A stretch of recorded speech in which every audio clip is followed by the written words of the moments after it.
ओम शांति।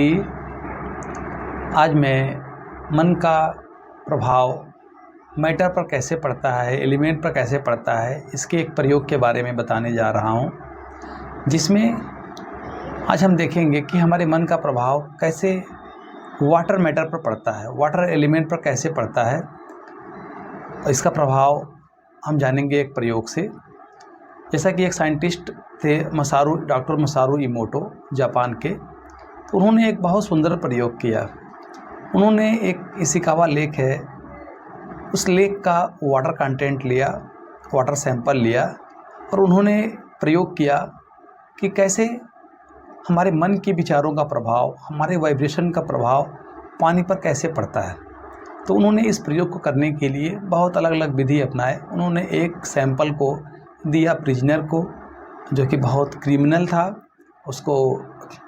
उसको डेथ का ऑर्डर मिल गया था कोर्ट से। और एक जो था सैंपल उन्होंने दिया प्रिस्ट को, पादरी को, और उन्होंने दोनों सैंपल को उन्होंने बोला कि आपके मन में जो भी विचार आ रहा है इस वाटर सैंपल के ऊपर आपको डालना है, स्प्रेड करना है। फिर इस प्रयोग को करने के लिए दोनों ने अपने अपने तरीके से अपने वाइब्रेशन को सेंड किया।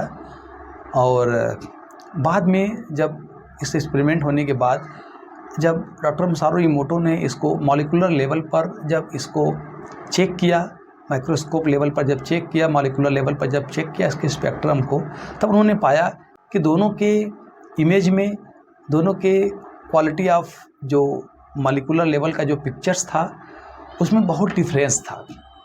तो उस डिफरेंस में उन्होंने देखा कि जो सैंपल क्रिमिनल पर्सनालिटी के पास दिया गया था उसमें बहुत डार्क शेड्स और बहुत इविल, उसमें बहुत गड्ढे बन करके उसमें आए, ब्लैक एकदम डार्क पैचेज बन करके वो स्पेक्ट्रम वो शेप आया। लेकिन जो पादरी के पास था उसमें बहुत मॉलिक्यूल एसोसिएटेड थे और उसमें जो उसकी बॉन्डिंग थी एकदम डायमंड शेप की तरह शाइनिंग कर रही थी। तो बाद में इन्होंने निष्कर्ष निकाला, उन्होंने देखा कि कैसे एक मनुष्य का जो विचार है, जो मन का विचार है, वाइब्रेशन है हमारे शरीर का, वो कैसे बाहर की चीज़ों पर पड़ रहा है उसका प्रभाव। तो उन्होंने देखा कि हमारे शरीर के अंदर लगभग 70% वाटर कंटेंट है। तो लगभग जो हम विचार जो हमारे मन में चलता है, जो हमारे विचार मन में आता है, उसका कितना प्रभाव हमारे ऊपर पड़ता होगा। तो जैसा हम विचार करते हैं उस विचार को, उस वाइब्रेशन को हमारे जो शरीर के अंदर जो वाटर कंटेंट है वो एलिमेंट उस वाइब्रेशन को रिसीव करता है। उसी के अकॉर्डिंगली हमारे बॉडी में जो भी ब्लॉकेजेज आती है, जो भी रुकावटें आती हैं, जो भी बीमारियां आती हैं, तो उसका काफ़ी प्रभाव रहता है। तो इस पर हम फर्दर और भी जानेंगे। लेकिन उसके बाद उन्होंने इस प्रयोग को रोका नहीं, उन्होंने इस प्रयोग को अलग अलग लैब में किया। वहाँ पर एक सैंपल के ऊपर उन्होंने थैंक यू लिखा और एक सैंपल के ऊपर उन्होंने आई किल यू लिखा, हेट लिखा, और लोगों को वहाँ से गुजारा गया। तो देखा गया कि जिसके ऊपर हेट लिखा था, आई किल यू लिखा था, यू मेक मी सिक लिखा हुआ था, ऐसे नेगेटिव वर्ड्स लिखे हुए थे, तो लोगों का प्रभाव जब देखा उन्होंने उस स्पेक्ट्रम लेवल पर, उस वाटर का जो सैंपल का, तो उन्होंने देखा कि उस वर्ड से जो पानी के सैंपल के ऊपर सिर्फ प्रिंट आउट रखा हुआ था और लोगों को पढ़ते हुए आगे गुजरना था, उसका प्रभाव उस पानी के ऊपर जब स्पेक्ट्रम लेवल पर चेक हुआ तब देखा गया कि उसमें भी सेम डार्क शेड्स और बहुत इविल शेप्स उसमें बन के आ रहे थे।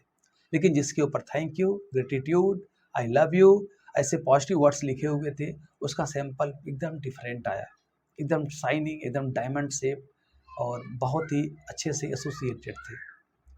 तो ऐसे ही प्रयोग उन्होंने अलग अलग साउंड और म्यूजिक्स पर भी किया, जहाँ पर उन्होंने बहुत डिवाइन साउंड्स और डिवोटेड सॉन्ग्स और मेडिटेशन के सॉन्ग्स और एक इंस्ट्रूमेंटल म्यूजिक के साथ उन्होंने वाटर का प्रयोग किया।